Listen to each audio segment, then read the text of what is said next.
الحمد لله والصلاة والسلام على رسول الله وعلى آله وصحبه ومن والاه، وما بعد. أيها الإخوة الكرام، نلتقي وإياكم في هذه الليلة المباركة التي هي 26 من شهر ربيع الأخير لعام 47 و400 وألف للهجرة، الموافقة ل16 من شهر 17 من شهر أكتوبر لعام 25 و2000.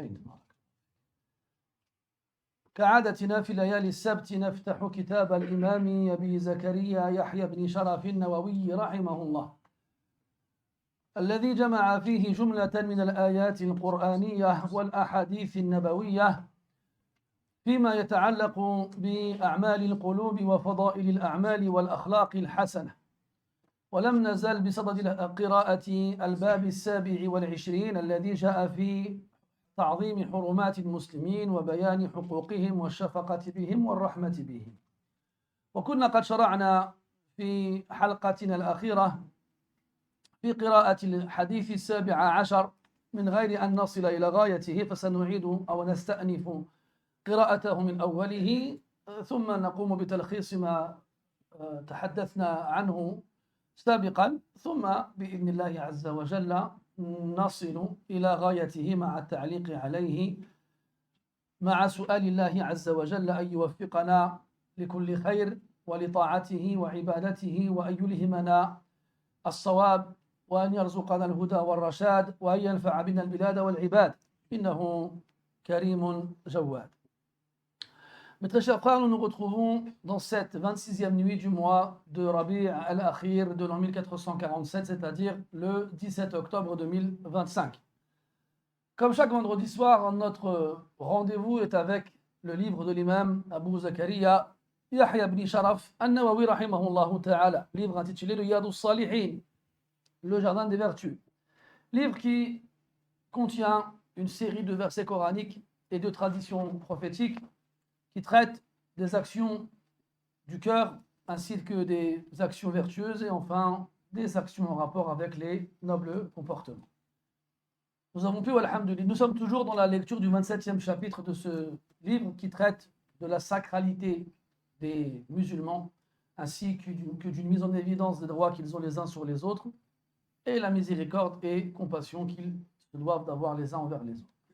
On a commencé la semaine dernière la lecture du 17e hadith de ce chapitre-là, sans arriver pour autant à la fin. On va donc reprendre sa lecture depuis le début, puis faire un bref résumé de ce qu'on a pu dire jusqu'à présent à son sujet, puis, Inch'Allah, reprendre la lecture là où on s'est arrêté et commenter de façon à ce qu'Allah nous le permette, en lui demandant de nous accorder la réussite et de nous permettre de l'adorer correctement, ainsi que nous nous demandons de nous offrir la droiture et la guider, et de faire que ces assises soient utiles pour nous et les gens autour de nous, et qu'elles soient un moyen pour alourdir nos balances le jour de la résurrection. Tafaddal ayyuha al-qari'u mashkouran ma'joura.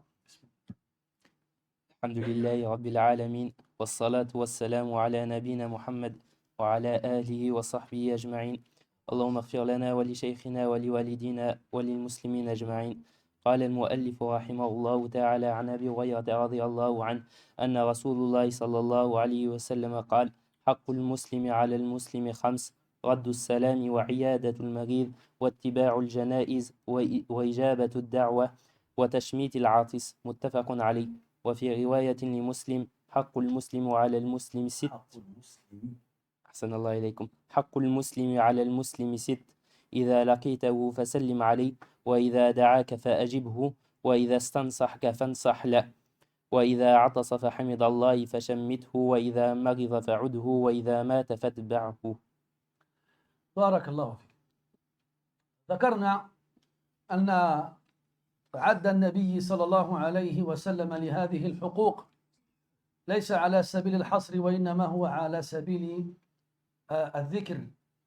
وذكرنا أن حقوق المسلمين بعضهم على بعض أكثر من ذلك، وقد وقفت على رواية عند الأصبهاني رحمه الله تعالى بالقاسم بسنده عن علي رضي الله عنه يرفعه إلى النبي صلى الله عليه وسلم يقول أن حقوق المسلمين ما يقارب 30 وذكر هذه الحقوق والسند فيه ما قال. على كل حال الحقوق أكثر من ذلك، وإنما أشار إلى بعضها عليه الصلاة والسلام. فبدأ برد السلام، وقلنا بأن رد السلام واجب عيني إذا قصد بالسلام. أما إذا كان من ضمن جماعة وقام بالرد أحد غيره سقط عنه الوجوب. فرد السلام إذا كان المقصود بالسلام منفردا فرضا عينيا، وإذا كان من ضمن جماعة انتقل إلى الفرض الكفائي. وفي رواية قال إفشاء السلام، وإفشاء السلام حكمه يختلف عن حكم رده، وقلنا أن إفشاء السلام سنة بالإجماع. وذكرنا بعض المسائل المتعلقة بالسلام، وهذا مما يغنينا عن إعادة ذلك الآن. ثم قال عليه الصلاة والسلام وعيادة المريض، وذكرنا أن معنى العيادة الزيارة، وسميت الزيارة عيادة لما فيها من التكرار، لأن الزائر يعود إلى زيارة المريض بين الفينة والأخرى. وذكرنا أن لهذه الزيارة أحكاما وذكرنا شيئا منها، وذكرنا أن حكم زيارة المريض سنة أيضا بالإجماع. وقال عليه الصلاة والسلام واتباع الجنائز، وذكرنا أن اتباع الجنائز ينقسم إلى قسمين، ويقتضي ويشمل حضور الصلاة على الميت وحضور دفنه، وهو من فروض الكفاية فيما يتعلق بالصلاة على الميت، ومن السنن فيما يتعلق باتباع الجنائز إلى المقبرة حتى الدفن. وكنا قد توقفنا عند هذا الحد. On reprend donc brièvement le début du hadith rapporté par Abu Huraira radiyallahu anhu, dans lequel le prophète alayhi salatu wassalam nous dit que les droits des musulmans les uns sur les autres sont au nombre de 5. On avait dit ici que les droits incluaient des devoirs dans certaines circonstances et des recommandations dans d'autres. Puis on avait dit aussi que le prophète alayhi salatu wassalam avait évoqué le nombre 5, pas pour restreindre les droits évoqués à ce nombre-là, mais plutôt pour en évoquer 5 parmi tant d'autres. On avait dit qu'il existait d'autres versions du hadith dans lesquelles on avait 6, dans lesquelles on avait 7. On a même trouvé une version du hadith rapporté par Abu al-Qasim al-Asbahani d'après Ali ibn Abi Talib radiyallahu anhu, dans lequel il évoque une trentaine de droits que les musulmans ont les uns sur les autres. Et même si cette chaîne de transmission comporte des faiblesses, il n'est pas faux de dire que les droits des musulmans sont plus nombreux que 5. Puis, le prophète sallallahu alayhi wa sallam a dit raddu as-salam, le fait de rendre le salam. Et on avait vu que rendre le salam était une obligation. Cette obligation, son jugement variait en fonction du nombre de personnes qui sont visées par cette salutation. Si celui qui est visé par la salutation est seul, alors ce sera une obligation à titre individuel. Il aura l'obligation de répondre au salam. Si par contre, il n'est pas le seul visé par la salutation et il fait partie d'un groupe, et que l'un des membres de ce groupe-là répond au salam, alors l'obligation tombe et il devient recommandé pour le reste du groupe de répondre au salam. Puis on avait évoqué d'autres règles en rapport avec la salutation concernant justement est-ce qu'on est seul, est-ce qu'on est en groupe, est-ce que ce sont des hommes, est-ce que ce sont des femmes, est-ce que celui qui passe le salam est un mécréant, ou bien est-ce qu'on lui passe le salam nous, etc., etc.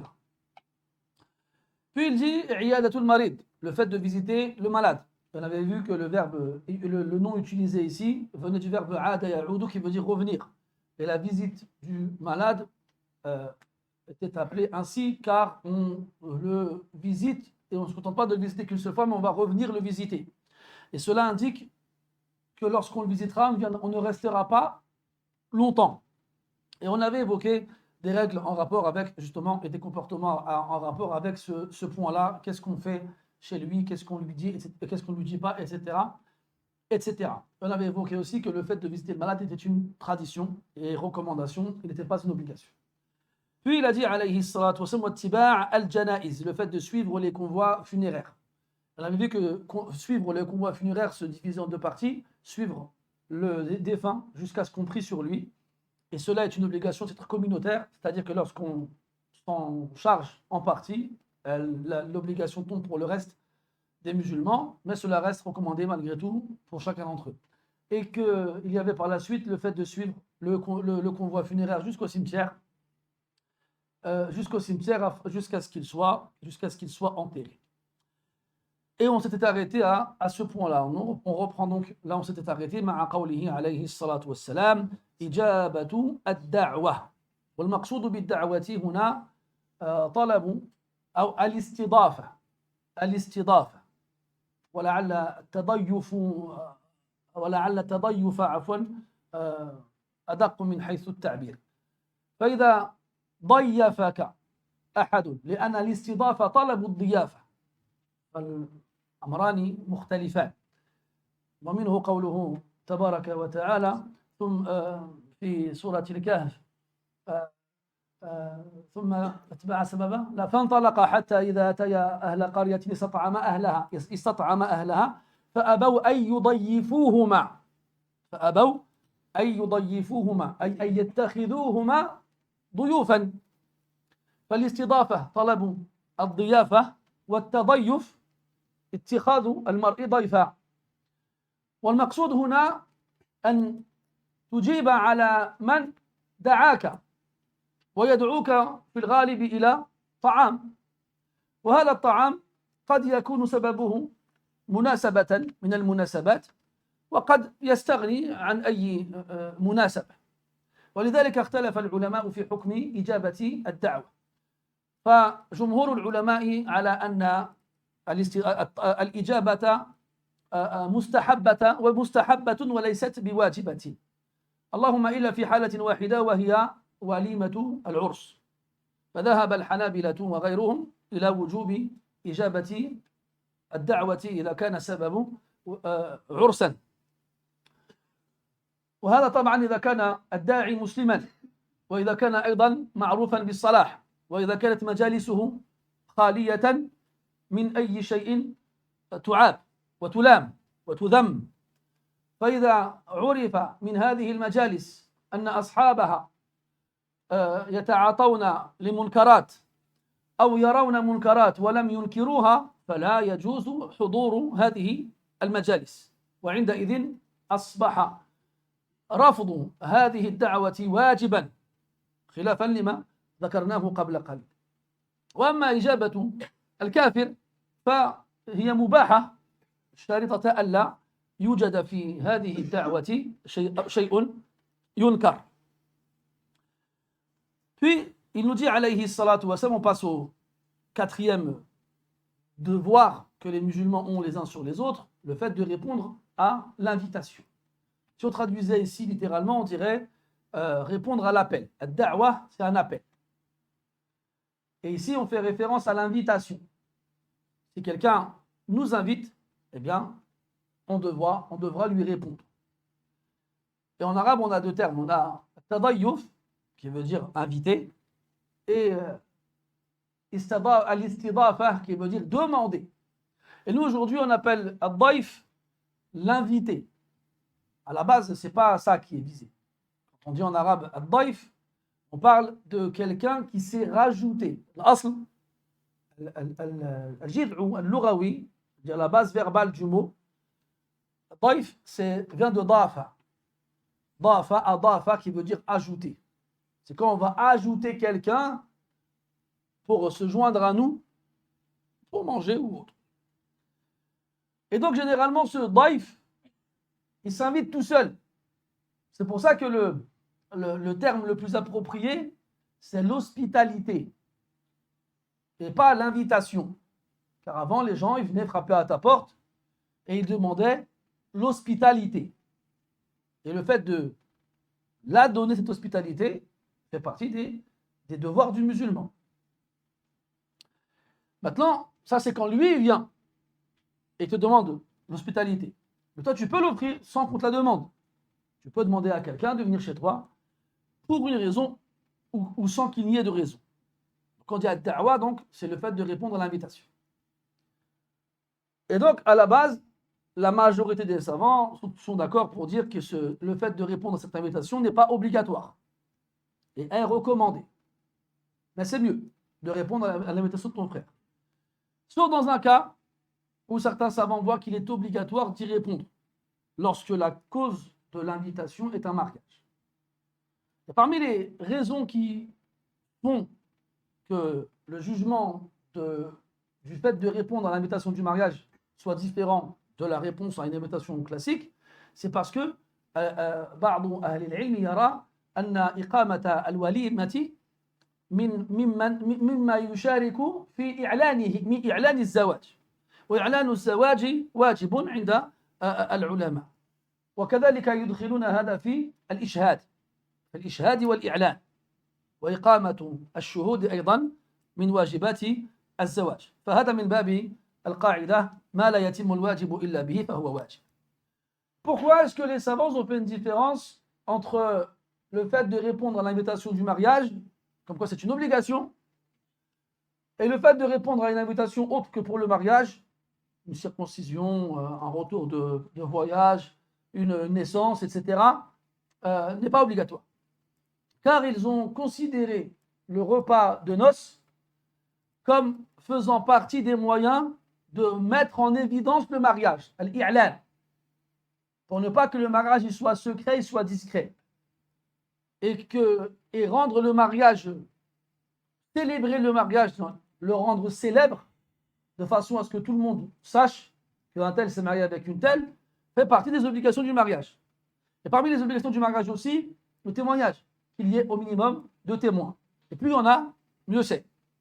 Donc ce genre de repas vont être un moyen d'appliquer les éléments en rapport avec le mariage qui sont obligatoires. Il y a une règle qui dit en gros, lorsqu'on a une chose qui est obligatoire et que le seul moyen de l'exécuter est de faire quelque chose d'externe à cette chose-là, la chose externe aussi deviendra obligatoire. Tu n'as pas compris la règle? Je donne un exemple simple. Quel est le jugement d'acheter de l'eau? Kamil. جائز أحسنت مباح. Je veux en acheter, j'ai le droit. Je ne veux pas en acheter, j'ai le droit. لا يتعلق به أمر ولا نهي. أحسنت. Ce n'est pas une action qui est liée à un ordre ou à une interdiction. C'est mubah. Maintenant, si le seul moyen pour moi de faire les ablutions, c'est d'acheter de l'eau, alors acheter de l'eau deviendra obligatoire. D'accord? Alors que, à la base, ça ne l'est pas. Mais comme ça va être le moyen de réaliser une chose obligatoire, ça deviendra obligatoire. ما لا يتم الواجب إلا به فهو واجب وما لا يتم الوجوب إلا به فليس بواجب. Ça on laisse pour les autres. Bismillah.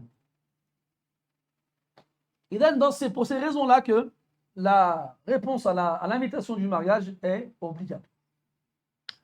Maintenant, il est important de préciser que répondre à l'invitation, qu'elle soit due à un mariage ou à une autre raison, sera obligatoire ou recommandé à condition que les éléments qui composeront cette invitation-là soient corrects.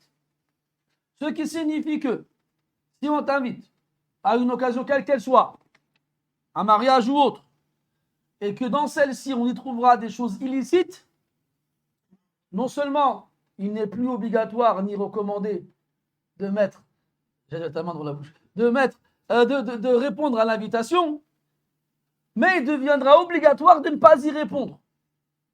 Tu ne dois pas assister à une invitation, à une occasion dans laquelle il y a des choses illicites. Tu n'as pas le droit.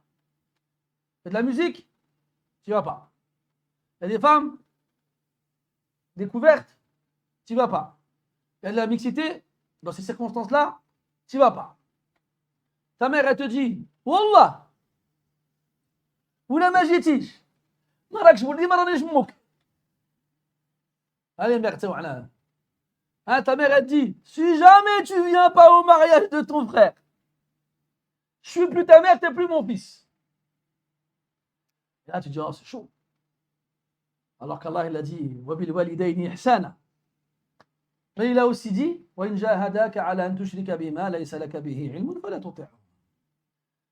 Il a aussi dit, celui qui a dit qu'il fallait obéir aux parents, est celui qui a dit qu'il ne faut pas leur obéir quand tu t'appelles à désobéir à Allah. Donc laisse-la, elle va se mettre en colère et elle passera à autre chose. T'inquiète pas, les mamans maghrébines, on les connaît. Ils sont pas contents d'un moment, après de l'eau coule sous les ponts et c'est une maman, son cœur est accroché à toi, tôt ou tard elle reviendra vers toi, ne t'inquiète pas. Bref, donc, faites attention, combien de petits jeunes parmi vous, avant vous, ils sont venus nous dire oui, je veux me marier, tout ça, la famille elle est d'accord, mais, il y a toujours un mais. Ils ont dit le mariage, on va inviter DJ Flex. Bon, vous n'avez pas DJ Flex, c'est Cheb Flex. Ah, c'est Cheb, il y en a c'est DJ. On va inviter Cheb Flex, puis tu sors une liste avec 345 noms. C'est qui eux? C'est nos invités. Les gens que tu ne vois pas, si ce n'est dans les éclipses solaires. Et après, ils te disent, et puis on va prendre tel traiteur. Oh. C'est mon mariage ou c'est le vôtre là? J'ai pas compris. Et après, tu dis, hey, tu veux ma fille? Fais ce que je te dis. Là, normalement, tu fais quoi? Tu es avec ta fille, bah garde-la ta fille. Normalement. Après, le frère, il vient voir, il me dit, Cheikh, il y a une sœur, elle est masha'Allah. Elles sont toujours masha'Allah, vos sœurs. Allah est barik. Je sais pas où vous les trouvez, vous. Parce que tous les frères, ils sont en galère. Il y a que vous qui trouvez des sœurs, masha'Allah, masha'Allah. Donc, il vient et dit, Cheikh, j'ai trouvé une sœur, elle est masha'Allah. Après, j'aime bien, tu sais, comment il argumente. Elle répond à toutes mes conditions. C'est quoi tes conditions? Qu'elle fasse la pirouette tous les matins quand elle ramène le petit déjeuner? Je sais pas. Bref. Mais, les parents, ils m'ont dit, nous, on veut DJ Flex.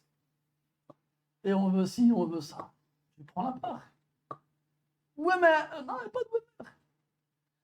Après, son calme, il a accroché, tu sais. Il est amoureux, ça y est. La sœur, elle est trop, machallah. Alors, qu'est-ce qui se passe? Il fait quand même les choses. Après, il dit, on fera tawba, Inch'Allah. On fera tawba, Inch'Allah. Oui, bien sûr, après, Allah, il a قبل التوبة عن عباده. ويعفو عن السيئات. ويعلم ما تفعلون. ويستجيب الذين آمنوا وعملوا الصالحات ويزيدهم من فضله والكافرون لهم عذاب أليم. المهم, je vais pour dire mes chers frères, oui, Allah il accepte le repentir, c'est vrai. Mais là, ce que tu viens de faire, à quel prix? C'est toi le rajel, c'est toi l'homme, c'est toi qui négocie, c'est toi qui pose les clés sur la table. Clé de Mercedes ou de BMW, ça passe bien. Pas des clés du Renault, ça passe pas ça. Tu dis, hey, c'est moi l'homme. C'est moi qui décide le mariage, il se passera comment? Il se passera comme ça, il n'y aura pas de DJ Flex ni de Cheb Relax. Il n'y aura pas.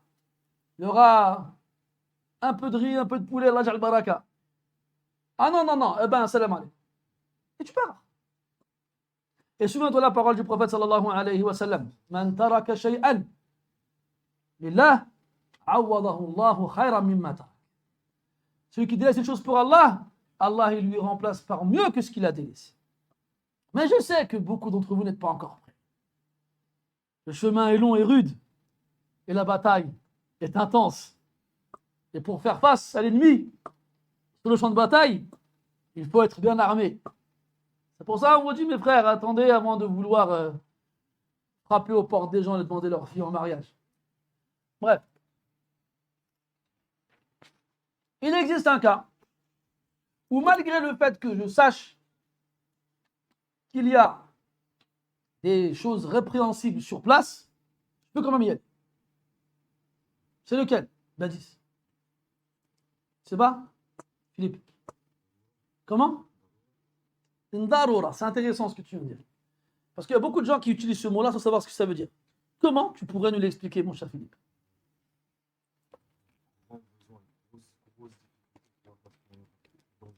Un danger? Quel danger tu crains si tu réponds pas à un mariage? Ou bien tu réponds pas à une invitation? Finir dans un coffre, puis à Fontainebleau, 3h du matin. Ilyes. Hein? Faire la da'wa, c'est-à-dire, précise, développe.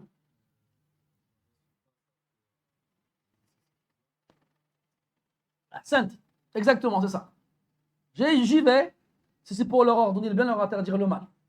Leur dire, ce que vous faites, c'est la chose. Haram. Vous êtes des musulmans. Ces choses-là, Allah, la yarda biha.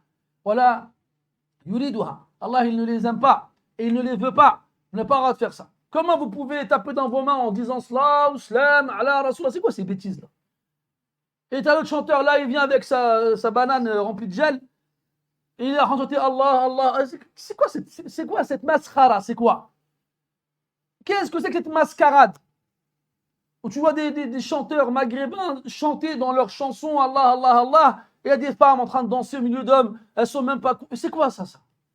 Comment vous pouvez être à l'abri que la malédiction d'Allah descende sur chacun d'entre vous? Comment? Et après, vous faites venir l'imam pour qu'il lise le Fatiha comme ça, d'un coup de Fatiha, tout le haram que vous avez fait disparaisse. Mais non, ça ne marche pas comme ça. Et après, ces gens-là, après avoir dépensé des milliers d'euros pour leur mariage, ils ne tiennent pas 6 mois avant de tous divorcer. Donc celui qui peut aller sur place, ordonner le bien, interdire le mal, et bien sûr, on a vu les ahkam pour faire ça aussi, mes frères. C'est pas toi du haut de tes 19 ans, 20 ans, 25 ans, tu vas venir là-bas, tu dis, écoutez-moi tous, tu vas venir comme Sahibou Yassine. Hein? Qila dukhulil jannah, Inch'Allah. Après, tu vas finir de ta phrase qui vont tous te sauter dessus. Donc, si tu penses que tu peux, vas-y. Si par contre tu penses que personne ne t'écoutera, et bien au contraire, ça ne fera que rajouter de l'huile sur le feu, à ce moment-là, n'y va pas. Et n'aie pas peur. Même si on te menace, même si on te dit qu'il t'arrivera telle et telle chose, ne t'inquiète pas. Allahu khayrun hifdha. Allahu khayrun hafidha. Allah est le meilleur des protecteurs et la meilleure des protections. Tu dis Hasbi Allah wa ni'mal wakil et il ne t'arrivera rien. بإذن الله عز وجل. ثم قال وتشمية العاطس. وفي وتشميت العاطس. وفي هذه الكلمة لغتان، بالشين والسين، والأصل أنها بالسين، تسميت العاطس من السمت، وتسميت هو دعوتك للغير بالخير، دعوتك للغير بالخير حتى تصبح هذه الدعوة فيه سمتا، أي أثرا ظاهرا. هذا هو المقصود. والتشميت والتسميت لغتان لكلمة واحدة بمعنى واحد. والعاطس الذي عطس، والعطاس أمر محبوب إلى الله عز وجل، خلافا للتثاؤب الذي هو مكروه عند الله عز وجل. ويشترط لتشميت العاطس أن يحمد الله عز وجل، فإن حمد الله عز وجل شمت، وإلا فلا. وهل يذكر الناس إذا كان بقربك أحد ما يعطس ولم يقل الحمد لله، هل تقول له قل الحمد لله أم تتركه هكذا؟ هذه مسألة اختلف العلماء فيها، والظاهر والعلم عند الله أنه لا بأس بتذكيره، وهذا من عموم قوله تبارك وتعالى وذكر فإن الذكرى تنفع المؤمنين. وهناك حالات لا ينبغي تشميت العاطس فيها، منها أثناء خطبة الجمعة، فإذا عطس المرء في الخطبة أو أثناء الخطبة أو أثناء الصلاة أو في مكان لا يليق له أن يذكر اسم الله عز وجل كالخلاء، فلا ينبغي له أن يحمد الله أصلا. أما في الخطبة والصلاة جاز له ذلك، جاز له أن يحمد الله، فهو من الأمور التي أبيحت له أثناء الخطبة، لكن لا يجوز لمن سمعه أن يشمته، لا يجوز. وهكذا يقال فيما سبق مما تعلق برد السلام وإفشاء السلام، فهناك حالات لا ينبغي إفشاء السلام فيها، كرجل تعلم أنه يقضي حاجته فلا تسلم عليه، وإذا سلم عليك أحد وأنت في تلك الحال فلا ترد عليه.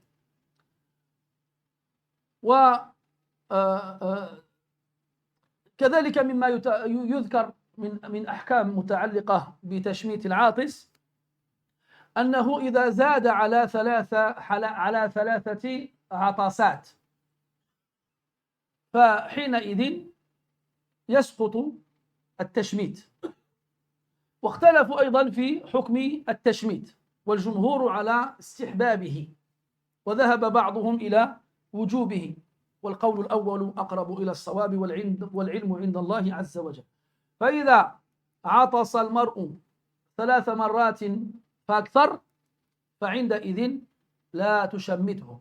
وجاءت الروايات أن تقول الرجل مضنوك أو مزكوم مصاب بالزكام أو شفاك الله، جاز لك أن تدعو له بالشفاء، لأن تكرار العطاس أكثر من 3 مرات يدل على استقرار الجرثومة في جسده، وعندئذ قد يحكم عليه بالمرض. Puis le prophète a dit sallallahu alayhi wa sallam وتشميت العاطس. Tashmit n'est pas un terme qui a un équivalent en français. Et ce mot en arabe vient du verbe shammata.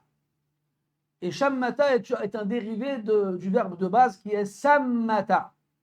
On dit shammata et sammata. Et l'origine du verbe vient du sin, pas du shin. Pourquoi? Parce que ça vient du mot samt. Et à samt, c'est un signe évident en toi, visible, physique, qui montre que tu es quelqu'un de bien. Et quand je dis physique, ce n'est pas quelque chose qui a un rapport avec ton visage ou ton apparence. Samtun hasan. C'est des bonnes, comment on pourrait appeler ça? Vibrations, good vibrations. Al-Muhim, c'est quand on voit un visage, il est illuminé comme les vôtres, tabarakallah. Des visages qui inspirent la confiance, qui inspirent la sérénité. Quand on les voit, on dit ah, ça se voit, c'est quelqu'un de belle, machin. Et donc, ce samt, généralement, il apparaît quand la personne elle est calme, elle est posée, elle est sage, elle est raisonnable et surtout elle est pieuse. Et donc, sammata, c'est le fait de rendre quelqu'un ainsi. Et généralement, tu rends quelqu'un ainsi en lui faisant dua. C'est pour ça que le sens général de ce verbe, sammata et shammata, ça veut dire implorer Allah pour quelqu'un dans le bien. Demander à quelqu'un par Allah, demander à Allah pour quelqu'un le bien. Et donc, puis c'est devenu par la suite un terme spécifique au fait de souhaiter la miséricorde à celui qui éternue. À celui qui éternue. Et on connaît le hadith quand Allah tabaraka wa ta'ala a créé Adam alayhi salam et qu'il y a insufflé l'âme. L'âme, elle est passée par 3 étapes en pénétrant l'enveloppe qu'Allah Ta'ala avait créée avant cela. Quand elle est rentrée par la tête et que Adam alayhi salam il a vu le paradis, ce qui s'y trouve, ishtaha, il a éprouvé de l'envie. Il a eu envie avant d'avoir besoin. Puis quand il est arrivé au niveau de son nez, il a éternué. Et Allah il a dit à Adam alayhi salam, dis Alhamdulillah. Et tu vois les anges là-bas, ils vont te répondre. Alors il a dit Alhamdulillah. Et les anges, ils lui ont répondu Alhamukallah. Puis quand l'âme s'est installée entièrement dans le corps, Adam alayhi salam il a couru vers le paradis. C'est le hirs, c'est l'avidité, une envie forte. D'abord l'envie, puis ensuite courir vers cette envie pour la réaliser. Al-Maqsoud, c'est que Adam alayhi salam est le premier homme, et donc le premier à avoir éternué, et il a reçu de la part d'Allah Ta'ala l'enseignement de remercier Allah Azza wa Jal lorsqu'il éternue. Pourquoi est-ce qu'on dit Alhamdulillah lorsqu'on éternue? Donc de façon, on va dire, scientifique, on sait que l'organisme il rejette des microbes qui tenteraient de pénétrer à l'intérieur. Donc on rejette cela. Et aussi, comme c'est un moyen de remercier Allah Azza wa Jal, Allah il aime l'éternuement. Contrairement au bâillement qu'il n'aime pas. Allah n'aime pas le bâillement. Iblis, il aime le bâillement.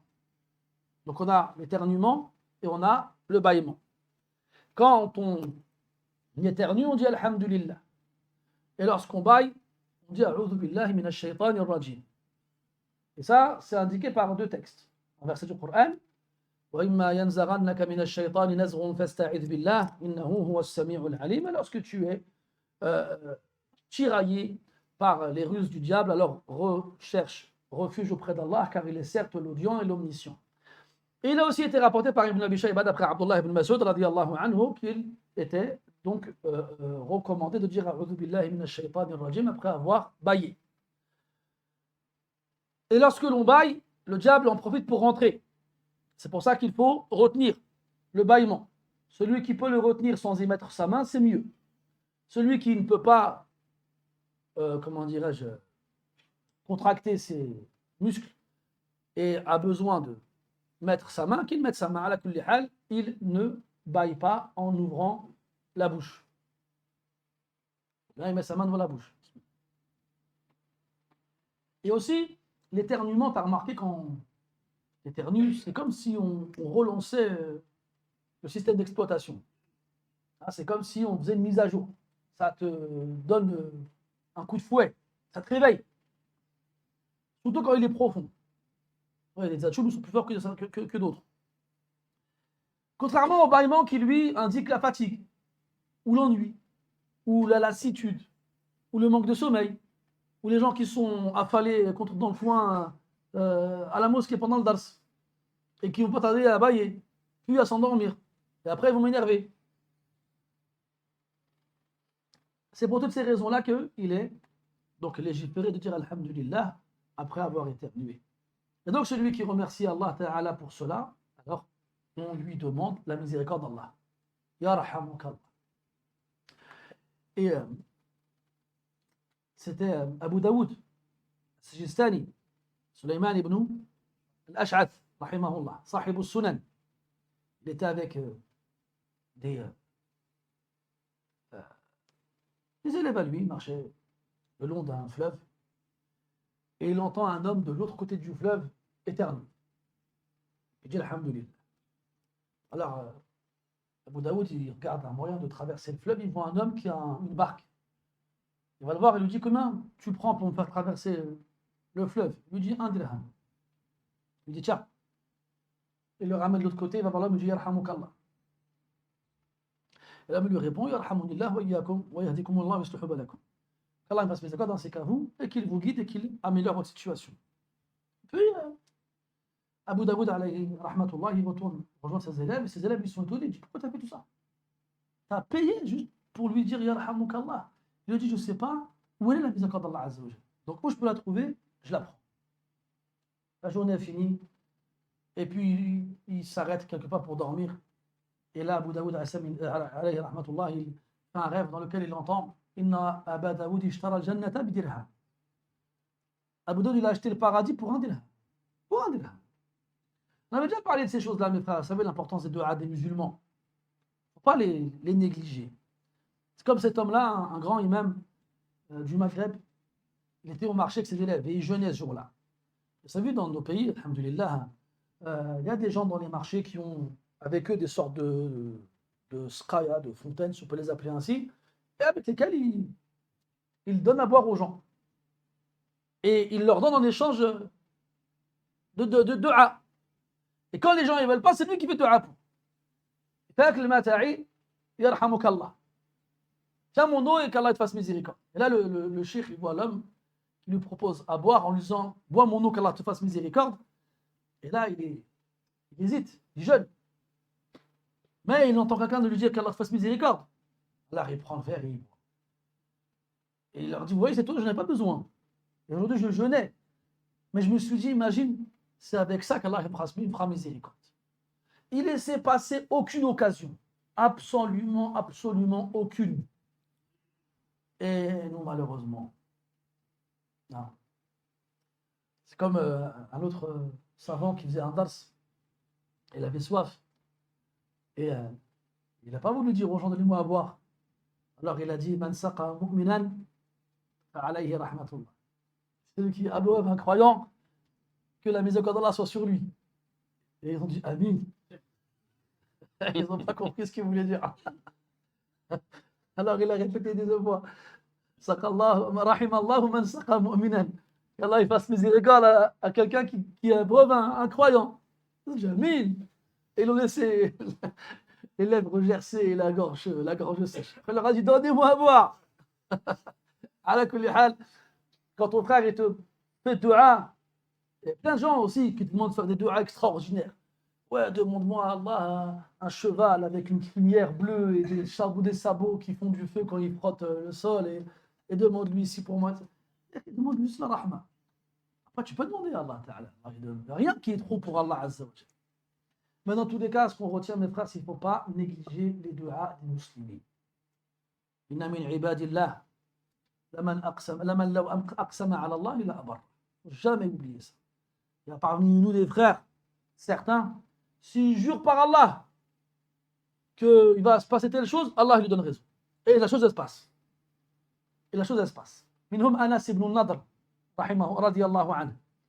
Anas ibn al-Nadr, sa femme, elle s'est disputée avec une autre femme. Ça fait longtemps qu'elle ne peut pas parler des femmes. Elle lui a cassé les deux dents de devant. Rigolez pas à l'époque, hein. Elle lui a cassé les deux dents de devant. Et là, la famille de la femme qui a été blessée demande réparation. Et soit il pardonne, soit il demande le prix du sang, soit il demande le talion, qu'on casse les dents de la femme. C'est la femme de Anas ibn al-Nadr. Et alors qu'ils étaient, le prophète était en train d'essayer de les convaincre de demander le prix du sang, eux, ils étaient fermés. On veut lui casser les dents à lui aussi. Et là, Anas, il arrive. Anas ibn al-Nadr, c'est l'oncle de qui? Tu sais, Jawad? Tu sais pas? Akhi, comment tu sais? Tu sais? C'est l'oncle de qui? Lamine? Personne? Ayad? Non? Mustafa? Vous savez tous Hamza? Attends, calme-toi. Hamza, number 2. Ilyas? Omar? On ne peut pas vous tous les faire. Rida? Sérieux, il n'y en a pas un qui sait? Al-Hajj? C'est Wahad? Hamza 3? J'ai 3 Hamza dans la même ville, mashallah. Personne? Anas ibn Malik. C'est l'oncle de Anas ibn Malik. Frère de sa mère. Là, de son père. C'est frère de son père. Et c'est par rapport à lui qu'ils ont appelé Anas. Bref, il arrive, il dit qu'est-ce qui se passe? Ils lui ont dit ta femme elle a cassé les dents de telle femme. Ils demandent à ce qu'on lui casse les dents. Il dit quoi? Il dit Wallah, vous ne casserez pas ses dents. Là, Rasul lui dit Ya Anas, Kitabullah al-Qisas. C'est dans le Coran. Il n'y a pas de Wallah. Il dit Wallah, vous ne casserez pas ses dents. Il a juré. Et là, la famille, ils voient Anas décidé, convaincu. Ils ont dit Khlas, Radina biddiya. Ils ont accepté le prix du sang. Et là, le Rasul sallallahu alayhi wa sallam, il a dit Inna min ibadillahi laman law aqsama ala Allah ila abarra. Il y a des gens parmi les esclaves d'Allah, s'ils jurent par Allah d'une chose, Allah leur donne raison. Et Anas ibn al-Nadr, c'est entre autres par sa cause qu'Allah il a révélé le verset Minal mu'minina rijalun sadaqu ma ahadullah alayhi. Verset. Donc tout ça pour dire mes frères que les musulmans quand ils font des du'as, vos mains dites Amin. Il ne faut pas se dire oh, c'est bon, tranquille. C'est bon, il y a des du'as, il y en a tout le temps. Non, après tu ne sais pas quand est-ce que la rahma descend. Quand est-ce qu'Allah va dire eux, je vais leur répondre. C'est un peu comme dans Tarawih. Tu vois, très souvent on fait Tarawih pendant le Ramadan. Il y a des gens, ils viennent, ils font rak'atayn. C'est les premières rak'atayn, allez, Allah aounkoum, moi je rentre chez moi. Il y en a, ils tiennent jusqu'à le witr. Et quand le witr arrive, ils partent. Ajib. Mais ishhad da'awat al-muslimin. C'est là qu'il faut rester, mon frère. Billah Alek, toi tu fais des du'as quand tu es chez toi. Toi tu fais le witr. Mais dites-vous que la femme qui a ses menstrues, elle ne vient pas à la mosquée. Et le prophète sallallahu alayhi wa sallam pour la prière de l'Eid, il a dit aux femmes qui ont leurs menstrues de venir, de ne pas être présentes là où on fait la prière, de s'éloigner. Pourquoi? Liyashhadna da'awat al-muslimin. Pour qu'elles soient présentes quand les musulmans ils font dua. Encore plus dans les munasabat comme celle-ci, les occasions comme celle-ci, les jours de l'Eid. Où l'imam il fait dua et les gens disent Amin. C'est là que la rahma descend, mes frères. Les gens ils se lèvent, puis ils partent, puis ils boivent un café. Ils discutent pendant les duas. Vous savez, mes frères, le jour de la résurrection, Il y aura des marhoumin et des mahroumin. Il y aura des gens à qui on fera miséricorde et il y en aura d'autres qui seront parmi les privés, ceux qui ont été privés. Mais pas privés ce jour-là, en les mettant de côté, non, parce qu'ils se sont privés eux-mêmes de ces choses-là le jour de dunya. Ils n'en ont pas voulu. Ils n'en ont pas voulu. Bref, tashmiyatu al-atis. Donc on a dit que si un musulman il dit alhamdulillahi après avoir éternué, tu lui dis yarhamukallah. C'est ça. Un musulman, et pas un non-musulman. Il a été rapporté dans le hadith que les juifs à l'époque du prophète sallallahu alayhi wa sallam كانوا يتعاطسون pas يعطسون. C'est quoi le farq بين الفعلين? C'est quoi la différence entre les deux verbes? Ali faisait exprès d'éternuer auprès du prophète pour qu'il leur dise yarhamukallah. Il voulait les du'a du prophète sallallahu alayhi wa sallam. Mais ils ne pouvaient pas lui demander directement. Alors ils atteignaient à côté, comme ils le voyaient dire yarhamukallah à ceux qui éternuent, alors ils le faisaient aussi. Ils disaient alhamdulillah. Mais qu'est-ce que le prophète leur disait? Yahdikum. C'est tout. Qu'Allah vous guide. Et là, on apprend une sunna. C'est que si, supposons, qu'aujourd'hui, avec les koufars, on entend des choses extraordinaires. Les gens disent Masha'Allah, ils disent Astaghfirullah, demain, qu'est-ce qu'il va apprendre demain? Donc imaginons que les koufars demain, ils disent Alhamdulillah après avoir éternué, qu'ils le fassent. Ben, qu'est-ce qu'on leur dira? On leur dira Yahdikum Allah. Parce qu'on ne fait pas de dua pour le kafir. Si ce n'est par le fait de demander pour eux la guidée d'Allah Azza wa Jalla. Autre chose, lorsque celui qui éternue plus de 3 fois. Au bout de 3 fois, tu ne lui dis plus Yarhamukallah. Déjà, est-ce que c'est obligatoire de lui dire Yarhamukallah? La majorité des savants voient que ce n'est pas obligatoire. C'est une sunna. Il y en a qui voient que c'est fard kifa'i. Que si une partie ou une personne lui dit Yarhamukallah, c'est plus la peine pour les autres de le faire. Et il y en a qui disent c'est fard ayn. C'est obligatoire à titre individuel. C'est-à-dire qu'imaginez, par exemple, vous tous là, moi j'éternue, je dis Alhamdulillah, vous devrez tous me dire Yarhamukallah. J'ai bien envie de le faire. Mais malheureusement, ce n'est pas des choses qu'on peut provoquer. Tu n'as pas un truc, tu fais comme ça, après ça sort. Mais dans tous les cas, l'avis majoritaire, c'est que ce n'est pas une obligation ni collective, ni individuelle. C'est une recommandation. Et cette recommandation, elle va donc tomber lorsque l'éternueur éternuera plus de 3 fois. Car il a été rapporté que le prophète alayhi salatu n'a plus dit Yarhamukallah à quelqu'un après qu'il éternue 3 fois. Il lui disait Ar-rajulu mazkoum ou madnouk. En gros, t'es enrhumé. Et donc à partir de là, on a déduit que celui qui a éternué 3 fois, c'était dû à une maladie. Et que celui qui éternue moins de 3 fois, ce n'était pas une maladie. Et donc s'il est malade, on lui demande ash-shifa, la guérison. Il n'a pas été rapporté, si je ne me trompe pas, que le prophète sallallahu alayhi wa sallam demandait aux gens qui ont éternué plus de 3 fois qu'Allah les guérisse. Mais on l'a déduit du fait qu'on ait jugé qu'il soit malade. Donc à ce moment-là, il n'y a pas de mal à dire shafak Allah. Et shafak Allah et Allah yashfik. Pas comme ils disent les gens Allah yashfik. La khata. C'est une erreur linguistique. Allah yashfik. Non. Quand tu dis Allah shafik, min bab al-ism, pas min bab al-fi'l. Amma le verbe yushafi, il n'y a pas. C'est shafa yashfi. Shafa yashfi. Taïb, tu demandes à Allah qui le guérisse. Là-bas, c'est pas de mal, Inch'Allah. Autre dernière chose, s'il est aux toilettes, ben déjà, il ne dira pas Alhamdulillah. Parce qu'on ne mentionne pas le nom d'Allah Ta'ala quand on fait ses besoins. Et si toi, tu es aux toilettes et que quelqu'un éternue et dit Alhamdulillah à l'extérieur, tu ne lui dis pas Yarhamukallah kadalik. Aussi, tu peux dire Alhamdulillah dans la prière. Conformément au hadith de Muawiyah ibn Abi al-Hakam radiyallahu anhu. Quand un homme il a éternué pendant la prière, il a dit Alhamdulillah. Et lui, il lui a dit Yarhamukallah. Et là, les gens, ils l'ont regardé de travers. Ramawhu bi absarihim. Et lui, il ne connaissait pas ni de se convertir à l'islam. Il ne savait pas que c'était interdit de parler pendant la prière. Il a dit Wa thakilatni ummaya. Limada tarmuna ilayya bi absarikum. Il dit que ma mère me perde. Pourquoi est-ce que vous me fusillez du regard? Et là, ja'alu yadribuna ala afkhadihim. Ali scout. Ils sont frapper sur leurs cuisses pour lui faire comprendre de se taire. Alors il s'est tué. Et après la prière, le prophète sallallahu alayhi wa sallam, il lui a fait comprendre qu'il ne fallait pas parler pendant la prière. Et qu'il ne fallait juste, on ne pouvait juste qu'évoquer Allah subhanahu wa ta'ala. Et il n'a pas interdit à celui qui a dit alhamdulillah d'éternuer.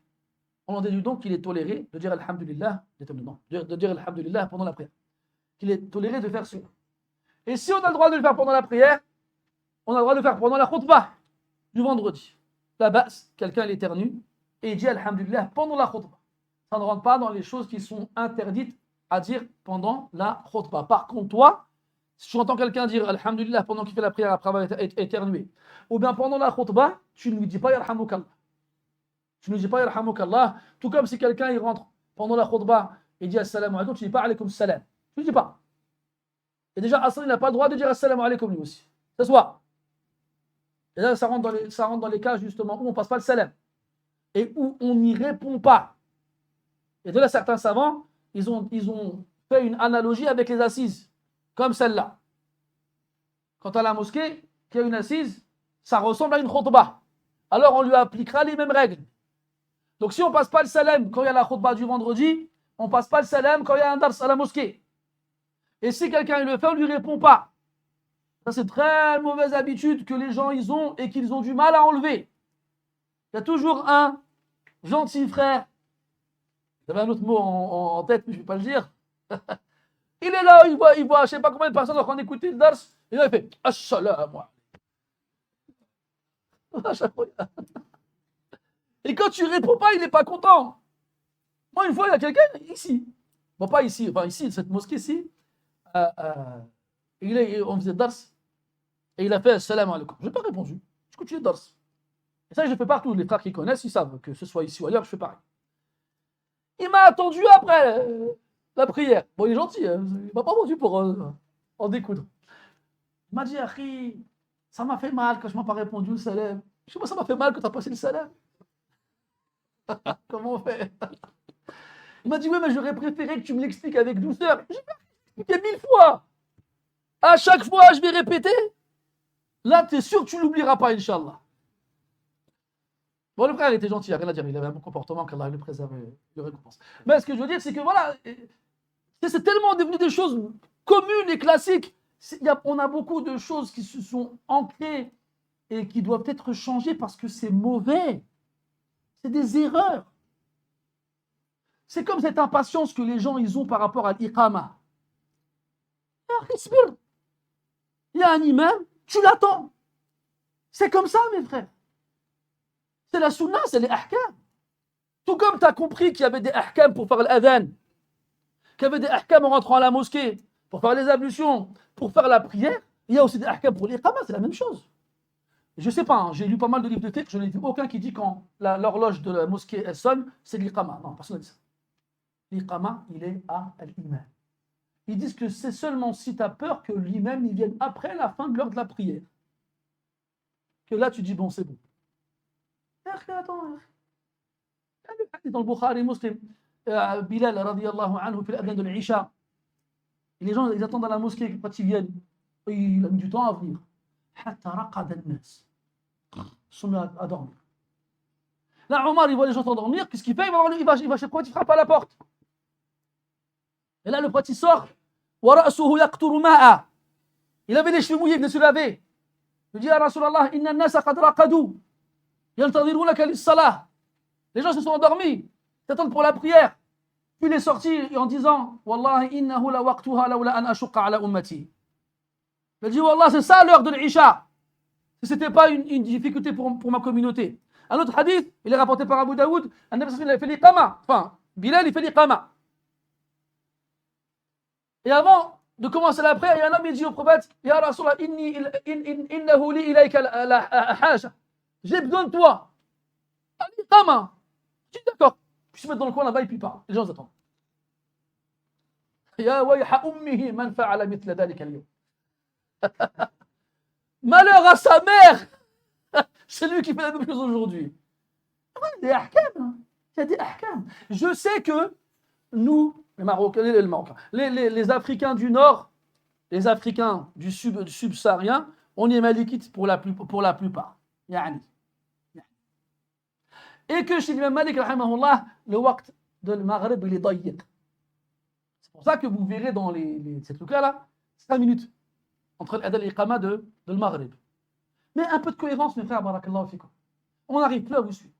Vous faites Jumu'ah à midi, à 13h, et vous faites 5 minutes après le Maghrib. Pourquoi?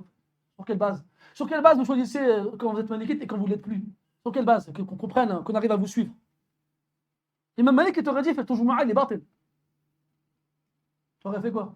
Ouais, mais l'imam Ahmed, qu'est-ce que tu vas perdre en rajoutant 5 minutes? Dis-moi, explique-moi pourquoi. Il y a 5 prières dans la journée, tu as laissé 10 minutes entre l'adhan et l'iqama dans les 4. Et le Maghrib, tu ne veux pas enlever 5 minutes. Tu peux mettre 10 minutes. Mais je sais, moi, que c'est une bataille perdue. Hein. Je ne cherche même pas à convaincre, hein, je m'en fiche. Hein. C'est bon, moi, j'abandonne. Faites ce que vous voulez. J'abandonne. Mais ça, en vrai, il faut éduquer les gens, il faut changer ces choses-là. Il faut les changer. Mais les gens, ils ne veulent pas. Ils veulent absolument rester là-dessus. Encore, si c'était cohérent, je veux bien. Moi, je suis pour la cohérence. Maintenant, s'il n'y a pas de cohérence, comment tu peux convaincre des gens qui n'ont pas de cohérence? J'abandonne. Pas d'adhérence avec les gens qui n'ont pas de cohérence. Voilà, ce sera le mot de la fin. Qu'est-ce que je disais? Voilà, tu t'es endormi toi aussi? Oui, on ne dit pas Yarhamukallah à celui qui dit Alhamdulillah après avoir éternué pendant la prière et pendant la khutbah. Et on ne passe pas le salam à quelqu'un qui fait ses besoins. Et si on te le passe, tu ne réponds pas. Et si on passe pas le salam pendant la khutbah. Et si quelqu'un le fait, tu ne réponds pas. Et on passe pas le salam pendant un dars. Et si quelqu'un le fait, on ne lui répond pas. Sinon, si quelqu'un il éternue 3 fois, il est malade. Donc Allah il le guérisse. وتشمية العاطس قال متفق عليه يعني اتفق على إخراج هذا الحديث أو على تخريج هذا الحديث البخاري ومسلم رحمة الله عليهما وهو عند غيرهما أيضا ثم قال وفي رواية لمسلم حق المسلم على المسلم 6 إذا لقيته فسلم عليه وإذا دعاك فأجبه وإذا استنصحك فانصح له وإذا عطس فحمد الله فشمته وإذا مرض فعده وإذا مات فاتبعه وفي هذه الرواية حق زائد وهو النصيحة ويؤكد ذلك حديث تميم بن أوس الداري رضي الله عنه أبي رقية الذي يقول فيه النبي صلى الله عليه وسلم الدين النصيحة قلنا لمن يا رسول الله قال لله ولكتابه ولرسوله ولأئمة المسلمين وعامتهم وهذا الحديث حديث تميم أقصد إنما جاء من جهة النصيحة أي إرادة الخير للغير والصدق وعدم الغش مع الغير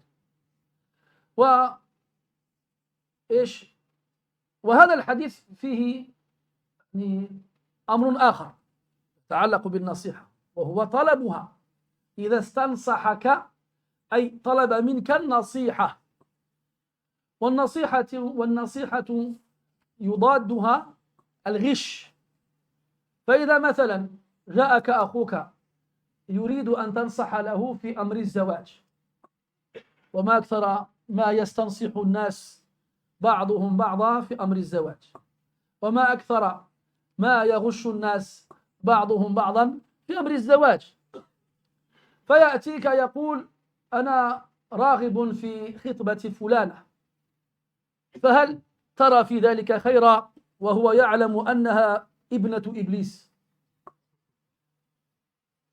لكن يخشى أن يغتابها يغتاب العالمين بأسره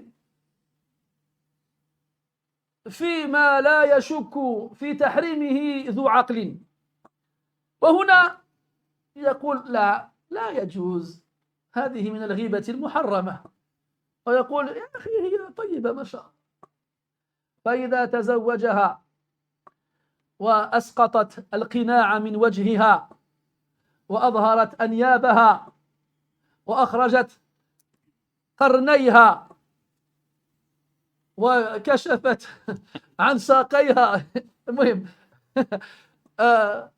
عاد إلى صاحبه الأول وقال له يا أخي ليست كما قلت فقال لك نعم أعلم ذلك لكنني خشيت أن أغتابها فأثرت السكوت.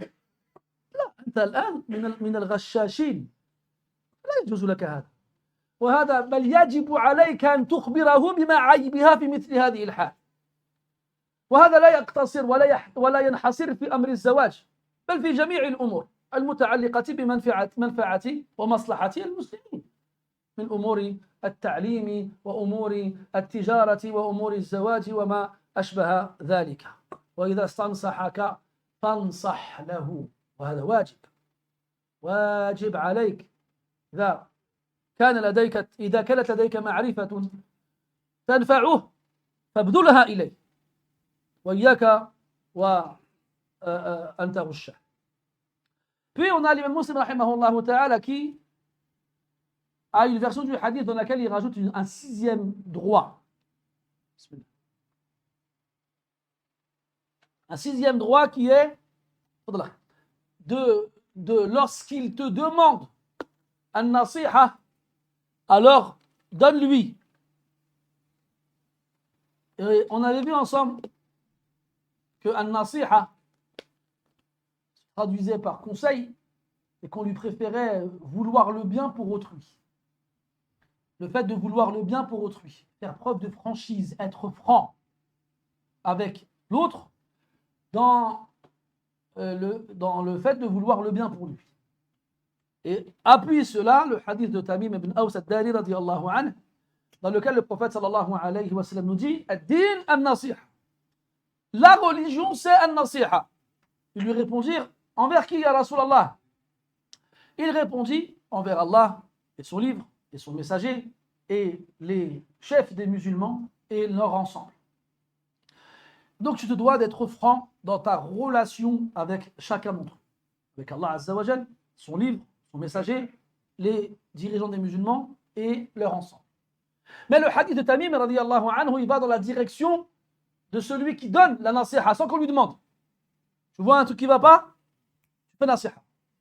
Maintenant ici le hadith, cette version elle nous dit lorsqu'il te demande un nasiha, c'est lui qui te demande nasiha, alors donne-lui. Tu dois vouloir le bien pour lui, même si lui, il ne le veut pas.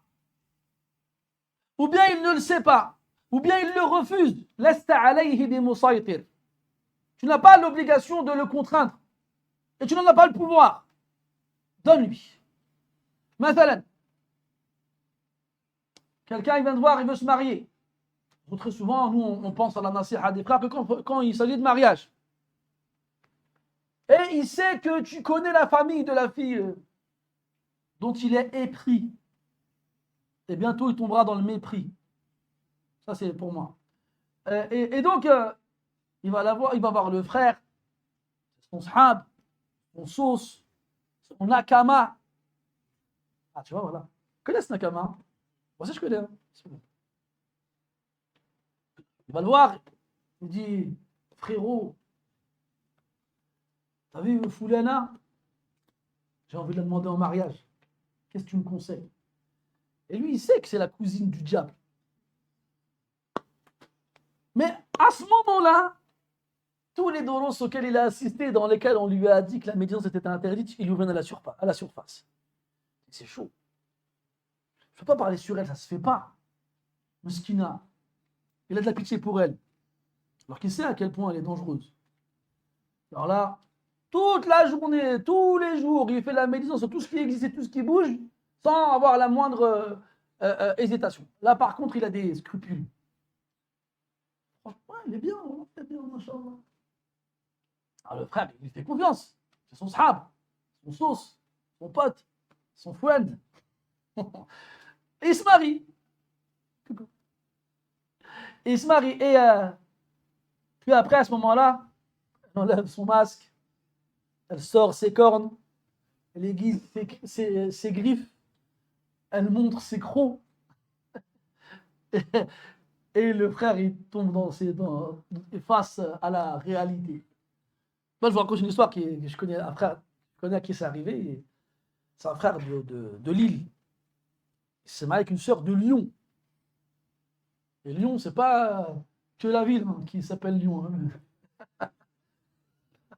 Les gens là-bas, c'est des lions. Hein. Et donc voilà, lui, c'est un converti. Il s'est marié, il voulait se marier. Il dit, un frère, il a dit, ah, j'ai une sœur, elle est masha'Allah. Il dit, bismillah. Il va jusqu'à Lyon, il fait les ijra'at, hein, les procédures, et il se marie. Puis il la ramène chez lui à Lille. Et là, c'était loin d'être facile pour l'arriver avec lui. Mais lui, ce qu'il dit, bon, vas-y, faut se battre, Allah ghalib. Puis un jour, ils vont à Lyon pour visiter la famille. Et en chemin, la sœur, elle lui a fait une crise dans la voiture. T'as vu, beaucoup de convertis sont trop gentils, ça canise. Moi, je sais même plus que ça de convertis, hein. C'est des victimes. Hein.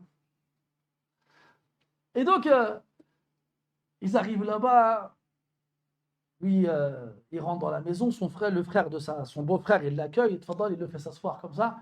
Le frère, il est encore chamboulé par la crise à laquelle il a eu droit dans la voiture. Il s'assoit comme ça, on lui propose un verre de café, il ne plus boit pas, il reste comme ça, il est dans ses pensées. Et son beau-frère lui dit, mal, qu'est-ce qu'il y a là? Ça va pas? Il dit, arrête, ta soeur, elle est tue. Très fait, ouais, elle a toujours été comme ça. Écoutez ce qu'il lui a dit. Il lui a dit, ma mère, elle la supporte pas. Il dit, sa mère, elle a dit à son mari, soit tu l'envoies au bled, soit tu m'envoies au bled. Mais je ne reste pas avec elle dans la même maison. Sa mère. Et là, le gentil converti de Lille, il entend ça, il dit, mais pourquoi tu me proposais de me marier avec? Je n'arrivais pas à la marier. On voulait s'en débarrasser. Mais on en rit, mes frères, mais c'est ça qui est grave. Parce que quand tu n'es pas capable de prodiguer le conseil à ton frère, être franc avec lui, vouloir le bien vraiment pour lui, tu le trahis. C'est de la trahison, ça. C'est tricher. C'est interdit. Tu dois être franc. Même c'est ta sœur. Je vais raconter une autre histoire. Un frère que je connais très bien aussi. Un frère, c'est Mashallah. Il rentre chez lui. Il voit son père avec un frère. Le frère, encore un converti, encore un gentil, qui était avec un beau costume blanc, un bouquet de roses et plein de pâtisseries. Donc lui, il rentre, salam alaikum. T'es qui toi? Je m'appelle Bilal. Ah ouais, qu'est-ce que tu veux? Je dis, bah, je suis venu demander ta sœur en mariage. Ah ouais? Et il s'assoit comme ça, il se verse un verre de café, il prend un éclair au chocolat. Il dit, Harry, tu veux bien me dire ce que tu aimerais, toi, avoir chez ton épouse? Alors il dit, moi, mon épouse, Inch'Allah, qu'elle mette le hijab, et qu'on fasse la prière ensemble, et qu'on lise le Coran ensemble, et Inch'Allah, on ira faire la Umrah ensemble, et Inch'Allah, elle sera pieuse, et Inch'Allah. Et le frère, il est comme ça, il fait, ouais. Ah, c'est bien, c'est bien. Il fait, il n'y a rien, tout ça chez ma soeur. Rien. Ce que tu veux, ma soeur, elle l'a pas. Et là, il y a un long silence qui s'installe. Tu sais, ce silence gênant, là. Là, le papa, il n'a rien dit. Là, le Bilal, le gentil Bilal, il est là, il pose le bouquet, il dit bon salam, et il part. Quelques minutes plus tard, la sœur du frère, elle arrive avec un plateau, un autre plateau. Ben, il est où Bilal? Et là, il est parti. Pourquoi il est parti? Ben, je lui ai demandé telle chose, il m'a répondu telle chose, et je lui ai dit la vérité. Et là, sa sœur, elle en a voulu. Elle en a voulu. Pendant, je ne sais pas combien de temps, elle lui a pu parler. Tant pis. Tant pis. C'est pas grave. Là, il a voulu le bien pour son frère, bil haq, plutôt que pour sa sœur, fil batil. C'est ça la foi, mes frères. Cette foi-là qui te fait préférer le haq pour autrui, même si ça te passe sous le nez à toi ou à quelqu'un de ta famille. Il n'y a pas c'est ma famille ou autre, il n'y a pas de ça. On est des musulmans. Il n'y a pas de c'est mon cousin, c'est mon sahab. Donc il n'y a pas de cousin, sahab, on s'en fiche. Même ton père, le batil ne lui donne pas un droit particulier. Non. Ton père, il est dans le batil, et il y a un musulman que tu ne connais pas, il est dans le haq, tu donnes le haq au musulman. Tu ne regardes pas ton père ou ton frère ou ta soeur, tu ne regardes pas. Tu regardes le haq. C'est comme ça qu'Allah il a élevé cette communauté. quand il regardait le haqq, sans regarder les gens. Vous connaissez l'histoire du fils de Amr ibn As, qui s'appelait Mohammed. C'était un jeune qui aimait faire des courses de chevaux en Égypte. Et il y avait un copte, un chrétien d'Égypte, qui a voulu faire une course avec lui. Et Mohammed, c'était le fils de Amr, qui était le chef, le gouverneur d'Égypte. Et il gagnait toutes les courses. Et là, le copte, il a gagné. Et là, Mohammed, il n'a pas supporté de perdre. Alors, il a frappé le copte. Il a dit, Khudha wa ana ibnul akramin. Prends de la part du fils des plus nobles. Et les gens se sont moqués de lui, du copte. Le copte, il rentre chez lui, va voir ses parents, sa famille, lui demande conseil. Qu'est-ce que je fais? Je me suis fait humilier. J'ai subi une injustice. Qu'est-ce que je fais? Ils ont dit, écoute, va à Médine chez leur chef. Lui, il est il te donnera raison. C'était Omar. Il a pris son cheval. Pendant 3 jours et 3 nuits, il a galopé jusqu'à Médine. Il arrive là-bas. Il demande à parler à Omar. Omar, il l'accueille. Il lui raconte l'histoire. Omar, qu'est-ce qu'il fait? Il envoie une lettre à Amr ibn As. Il lui dit, Uhdura anta wa ibnuka fawran. Il écrit une lettre à Amr, c'est tout. Il dit, toi et ton fils, vous venez à Médine maintenant. Amr, il voit la lettre. Il dit à son fils, mais dans quelle galère tu nous as mis encore? Alors il prépare le voyage. Ils arrivent à Médine. Et pendant ce temps, le copte, c'est l'amitié d'Omar, il s'occupe de lui. Puis une fois arrivé à Médine, Amr et Mohammed, Amr dit à Omar, qu'est-ce qui se passe? Il dit, toi, on verra après. Toi là, est-ce que c'est vrai? Est-ce que tu l'as frappé? Il dit, oui, c'est vrai, je l'ai frappé. Il a dit au copte, vas-y, frappe-le toi aussi maintenant. Rends-lui son coup. Et le copte, il s'exécute. Et il rend son coup à Mohammed ibn Amr ibn As. Et alors il dit, c'est bon, tu as repris ton haqq? Oui. Maintenant, frappe son père. Qu'est-ce qu'il fait? Son père, il m'a rien fait. Il dit, frappe son père. Son père, c'est le gouverneur d'Égypte. Même Amr, son visage, il se décompose. Il dit, qu'est-ce que tu fais là? Moi, j'ai rien à voir dans l'histoire. Il a dit, si, parce que quand il l'a frappé, il a dit, prends-la de la part du fils des plus nobles. C'est toi le plus noble. Eh ben, toi aussi. Là, le copte, il dit, c'est bon, c'est bon. Moi, je ne veux pas frapper Amr ibn As, il m'a rien fait. Et là, Omar, arsalaha mathalan. Il a dit une phrase, c'est devenu un proverbe. Mata sta'badtumun nas haythu waladatuhum ummahatuhum ahrara. À quel moment vous transformez les gens en esclaves alors que leurs mères les ont mis au monde libres? C'est même, mes frères, la première des phrases que vous trouverez sur la fameuse déclaration des droits de leurs hommes.